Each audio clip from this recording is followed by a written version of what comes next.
요즘 더위가 불편을 넘어 인명피해를 걱정해야 할 정도로 심각합니다. 온열 질환자도 속출하고 있는데요. 유병욱 순천향대 서울병원 가정의학과 교수와 함께 폭염 속 건강관리법 알아보겠습니다. 교수님 나와 계십니까? 네, 안녕하세요. 네, 안녕하십니까.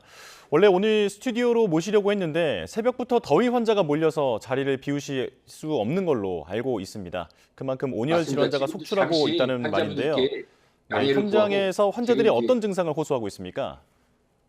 네, 환자분들이 주로 많이 호소하시는 것이 이제 더워요를 넘어서서 어지럽고 힘이 빠진다, 두통이 심하다, 속이 메스껍다, 또 근육에 쥐가 난다 이런 분들이 많고요. 또 감기인 줄 알고 오셨는데 실제로는 탈수 초기 증상이나 또는 열탈진 또는 냉방병인 경우도 있고 평소에 혈당이나 혈압이 조절 잘 되던 분들이 혈압이 잘 조절이 되지 않아서 병원에 오거나 응급실에 오신다고 연락 주시는 분들도 종종 있습니다. 예. 말씀해 주신 그런 정도의 증상이면 혼자 참는 게 아니라 병원에 가서 치료를 받아야 하는 수준인가요? 그렇습니다. 특히 어르신들 같은 경우는 이 뇌에서 갈증을 느끼는 증추가 이 젊은이들의 반응과 다릅니다. 즉, 초기의 탈수 반응에 대해서 적절히 조치를 못해요. 괜찮은 것 같은데 그냥 내가 어지러운가 하시다가 갑자기 정신을 잃고 쓰러질 수도 있기 때문에 예. 이렇게 폭염이 지속될 때는 증상이 되는 경우는 빠르게 병의원에 방문하시는 게 맞습니다. 예. 자, 오늘도 낮 최고 기온이 38도에서 39도까지 올라간다고 하는데 체온보다 높은 수준이잖아요. 이렇게 계속 고열에 노출되게 되면 우리 몸에는 어떤 이상이 발생하나요? 네, 우리 인류는 항온 동물입니다. 즉, 우리의 몸은 항상 체온을 섭씨 36.5도 내외로 맞추려고 끊임없이 노력을 하거든요. 네. 그런데 밖의 기온이 체온보다 높아지면 열을 밖으로 내보내질 못하죠. 그러면 이 체온을 유지하기 위해서 몸에 있는 혈액에서 땀을 더 많이 만들어서 내보내고 그러다 음. 보니까 심장은 이 피부 쪽으로 혈액을 보내기 위해서 더 빠르게 뜁니다. 음. 이런 경우가 바로 콩팥, 신장하고 이 혈액을 뿜어내는 심장 모두에게 부담이 되고 이런 상황에서 갑자기 혈압이 뚝 떨어지고 간혹은 지속되는 경우에는 열탈진이나 열사병, 일사병 등이 발생할 수도 있습니다. 예. 자, 이런 날씨에서 물을 많이 마셔라라는 얘기를 많이 하는데 그런데 물을 그냥 많이 마시기만 한다고 해서 일단 좋은 것은 아니라고 들었습니다. 이게 좀 위험할 수도 있다면서요? 맞습니다. 이렇게 말씀드리고 싶어요. 우리 시청자 여러분께. 물을 씹어서 드십시오. 음. 물을 씹어 먹는다. 표현이 조금 다를 수 있는데요.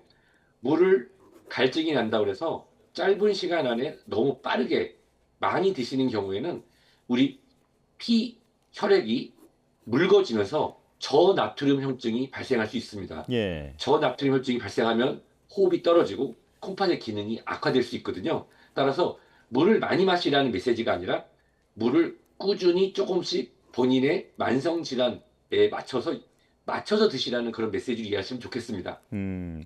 또 목이 마르기 전에 물을 미리 마시라는 얘기도 있던데 이건 건강에 도움이 되는 겁니까?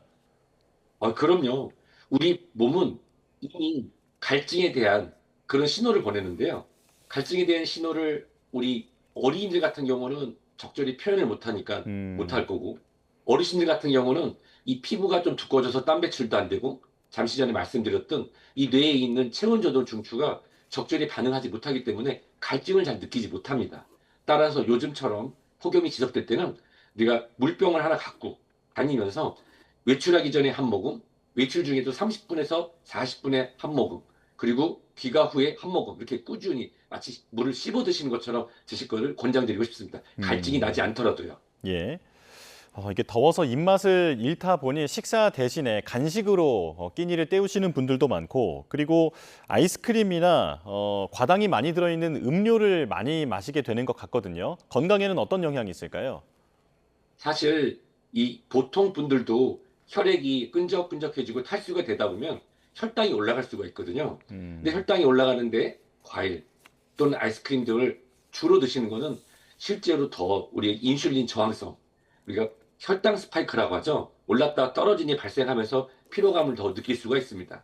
특히 국수 같은 경우 냉면 많이 찾으시는데요. 냉면을 드시지 말라는 얘기가 아니라 냉면만 드시기보다는 삶은 달걀 또는 닭가슴살을 같이 요청해서 또는 집에서 만들어서 탄수화물과 단순 탄수화물과 단백질의 균형, 그리고 냉면 그 국물을 많이 드시기보다는 우리가 보리차 등 이 전해질이 들어있는 물을 같이 드실 것을 추천드리고 싶습니다. 예. 지금 교수님 말씀을 들어보니까 기저질환이 있는 분들은 특히 더 세밀하게 주의점을 기억해야 할 것 같다라는 생각이 드는데 지금 이런 폭염 속에서 어떤 기저질환을 갖고 있는 분들은 특히 주의해야 합니까? 특히 우리가 쓰리고라고 하죠. 고혈압, 그다음 고혈당인 당뇨, 고지혈증, 이상지지혈증 이런 분들이 바로 혈관에 관련되는 질환을 가지신 분들입니다. 이 폭염의 만성질환자, 거기에 더해서 콩팥, 만성신장 질환자분들이 굉장히 중요한데요. 그 음, 이유가 지금 드시고 있는 혈압약이 또는 당뇨약이, 콩팥을 보호하는 약이 또는 콜레스테롤을 낮추는 약들이 일부 지금 현재 내가 탈수가 많이 진행되고 또 폭염으로 인해서 간이나 다른 장기에 영향을 주고 있는데 예전하고 똑같이 드시면 안 되거든요. 실제로 네. 당뇨 환자분들은 탈수로 인해서 이렇게 손끝으로 검사를 해보시면 혈당이 크게 올랐다고 놀라서 병원에 오신 경우도 많습니다. 음, 따라서 물을 자주 쉬는 것 외에도 이제 대학병원이나 종합병원 오실 필요 없습니다. 가까운 동네 병의원에 늘 다니던 우리 주치 선생님 계시잖아요. 조금 이상하다. 이 65세에서 70대는 이제 젊으신 분들이지만 만성질환 있는 분들, 그리고 70세 이상인 분들, 5세 미만의 영유아를 키우는 집이라고 하면 조금 이 폭염에 이상 반응을 보인다. 절대 지체하지 마시고 빠르게 대응하고 가까운 병의원에 가셔서 우리 의사 선생님 얘기를 들어보시면 빠르게 대처하실 수 있을 겁니다. 예. 말씀해주신 부분 꼭 기억해야 할 것 같습니다. 다음은 그 숙면에 대한 조언을 좀 부탁드리고 싶은데요. 요즘 열대야가 워낙 길어지다 보니까 밤잠 설치는 분들이 많습니다. 잠이 좀 잘 올 수 있는 방법이 있을까요? 사실 우리 몸은 체온이 살짝 떨어질 때 잠에 듭니다. 근데 이제 외부 온도가 너무 높다 보니까 숙면하기가 어렵잖아요. 음, 그랬다고 냉방기를 밤새 트는 거는 오히려 우리 몸의 건강을 떨어뜨릴 수 있습니다. 따라서 최근에는 우리가 냉방에서 송풍으로 전환하고 냉방 송풍 전환 이후에도 30분에서 1시간 정도만 하고 자연스럽게 꺼져서 잠이 든 다음에 그리고 초반에 방이랑 거실 등을 냉방을 시작할 때는 에어컨 밑에 선풍기 등을 둬서 빠르게 음. 냉각시키고 그 이후에는 우리가 서큘레이터 등을 활용해서 이 실내 온도를 우리가 섭씨 26도에서 28도 내외, 28도는 좀 더울 수 있으니까 섭씨 26도에 습도는 한 40에서 60%로 맞추신다면 숙면하시는 데 도움이 될 것 같습니다. 예. 밖에서 땀 좀 흘리고 들어오면 시원하다라고 하시면서 밤늦게 밖에서 운동을 하시는 분들도 있는데 이게 실제로는 잠을 깨울 수 있다면서요? 네, 그렇습니다. 우리가 밤에 운동을 하게 되면 실제로 근육을 만드는 데 도움이 됩니다. 아침 식전에 운동하는 거는 혈당 관리하시는 분들은 주의가 필요하지만 뱃살을 줄이는 데 도움이 되고 또 저녁에 식사 후에 가벼운 운동을 하면 근육을 키우는 데 도움이 되는데요. 음, 단 지금처럼 폭염, 아마도 광복절 전후까지 계속 폭염이 이뤄질 것 같은데 이럴 때는 그냥 물 마시면서 식사 후에 혈당 조절하는 정도로 가볍게 한 30분에서 40분 산보 정도 하시면 어떨까 그런 생각이 듭니다. 지금 무리해서 운동을 하시면 근육을 만드는 데 도움이 되는 것이 아니라 오히려 젖산 등 뭐 근육 피로 물질이 쌓이면서 다음날 아침에 쥐가 나거나 근육통이 올 수 음. 있기 때문에 그러보다는 보리차는 하나 미지근하게 들고 같이 가족분들하고 걸으면서 마시면서 걸으시면 어떨까 합니다. 예.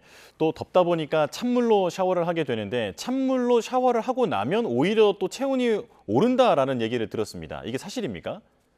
네, 맞습니다. 사실입니다. 우리가 너무 찬물로 우리가 샤워를 하게 되면 우리 몸은 이 기초대사를 위한, 즉 체온을 유지하기 위한 그 기전이 뇌에서 명령을 보냅니다. 실제로 밖이 덥더라도 찬물이 피부에 닿았네? 체온을 유지해야 돼. 그래가지고 몸에서 이렇게 옷을 이렇게 떨거나 또는 몸의 대사가 빨라지면서 실제로 체온이 그래서 아마 다들 경험하셨을 거예요. 분명히 찬물로 샤워하고 나와서 한 1분에서 3분 정도 좋은데 괜히 막 땀이 나고 덥고 그런 느낌이 드는 게 네. 실제로 너무 차가운 물로 하시게 되면 이 심부 온도가 올라가려고 하는 그런 반작용 때문에 올라갈 수 있고 오히려 또 잠을 쫓을 수가 있으니까요. 미지근한 물로 1분에서 3분 내로 짧게 하시는 게 좋을 것 같습니다. 예. 요즘처럼 덥다 보면 창문을 며칠째 열지 않고 계속 에어컨을 트는 경우도 있는 것 같은데 이런 경우에는 호흡기 질병에도 취약해질 수 있다고 들었습니다. 주의점을 알려주시죠. 네, 맞습니다. 제가 지금 이 진료하는 진료실도 코로나 환자분들을 등을 모시기 위해서 설계된 방이에요. 그래서 한 시간에 10분 정도, 5분 정도 문을 열게끔 설계가 돼 있습니다. 음, 지속적으로 냉방을 하는 경우 습도 관리를 잘 한다 하더라도 너무 건조하게 되면 코의 점막이 건조해지면서 이 실내에 있는 바이러스나 또는 알러지 물질에 쉽게 노출될 수 있습니다. 따라서 아이고 에어컨 이거 냉방 아까운데 문을 왜 열지 생각하지 마시고 한 50분, 55분에 한 번 정도 한 1분에서 5분 정도 가볍게 바람이 내칠 수 있도록 해서 환기해 주시는 것이 오히려 실내 이 환경, 실내 공기 환경을 관리하는 데 더 도움이 될 수 있습니다. 예. 저희도 계속 보도로 온열 질환자가 병원에 이송됐다라는 소식을 전해드리고 있는데 주변에서 이렇게 열탈진 증상을 보이는 사람이 있으면 옆 사람이 응급 조치를 어떻게 해줘야 하느냐 이것도 꼭 알고 있어야 할 것 같거든요. 조언을 좀 해주시죠. 네, 우리나라는 응급 이 구조 관련된 그리고 응급약 케이타스 시스템이 잘 돼 있는데요. 하나만 기억하시면 됩니다. 도와주세요. 뭔가를 하시기 전에 일단 119나 도와달라고 요청을 하고 그 다음에 쓰러지신 분들을 이 시원한 곳으로 옮깁니다. 이게 전문가들이 오기 전까지는 뭐 얼음물에 넣거나 그러지 마시고요. 가까운 뭐 은행이나 또는 다중이용시설 이런 곳으로 옮겨서 합니다. 그리고 막 물을 먹여서 깨우려고 하시는 분도 있는데 의식을 잃은 경우에는 이 물을 마셨다가 오히려 기도를 막을 수 있기 때문에 이것만 기억하시면 됩니다. 도와주세요. 빨리 요청하시고 신속하게 시원한 곳으로 옮기고 그다음에 기도를 확보한 상태에서 우리가 전문가분들이 오시기를 기다리는 것이 가장 좋습니다. 예, 마음이 급하다고 함부로 어떤 응급조치를 했다가는 오히려 건강을 해칠 수 있기 때문에 전문가의 도움을 최대한 빨리 요청해야 한다라고 강조를 해주셨습니다. 자, 마지막으로 앞으로도 더위가 좀 이어질 것 같습니다. 시청자 여러분에게 지금 건강 관리를 하기 위해서 가장 중요한 어떤 실천할 수 있는 팁 한 가지만 말씀해 주실까요? 제가 준비한 말씀은 딱 하나입니다. 제가 늘 물을 마시거든요. 바로 물을 마시는데 진료 중에도 지속적으로 물을 마십니다. 목이 마르기 전에도 물을 드시고 그리고 어지럽거나 힘이 빠지면 절대 참지 마시고 가까운 병원에 빠르게 그리고 우리 임산부가 있는 집, 만성질환 있는 집, 또 어르신들만 계신 집에 우리 젊은 분들이 전화해서 아침 저녁으로 안부 전화 드리면 그게 바로 우리 대한민국 국민들이 모두 합쳐서 이 폭염이라는 재난을 극복하는 지혜가 될 것 같습니다. 네, 알겠습니다. 말씀해 주신 내용 꼭 기억해야겠습니다. 지금까지 유병욱 순천향대 서울병원 가정의학과 교수와 함께했습니다. 고맙습니다.